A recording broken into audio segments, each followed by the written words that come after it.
नमस्कार भुवनेश्वर बजकु स्वागत।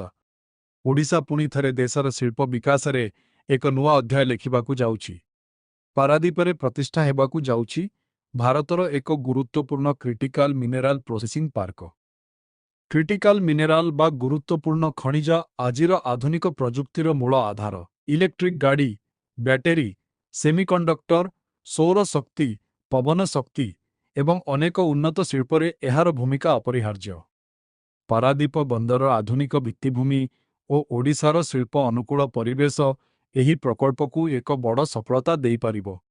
एक पार्क माध्यमरे बहु कोटी टंकार निवेश, हजार हजार उच्च कौशल संपन्न चाकिरी एवं अनेक नूतन शिल्पर विकासर संभावना सृष्टि हेबो।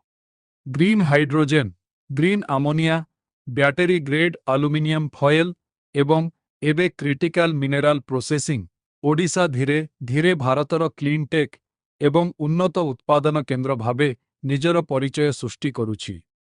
आसंता दिनर परिष्कार ऊर्जा और अत्याधुनिक प्रजुक्तिर भित्ति होइपारे पारादीप, होइपारे ओडिशा। आपण देखुछंती भुवनेश्वर बज, स्टोरीज दैट इंस्पायर।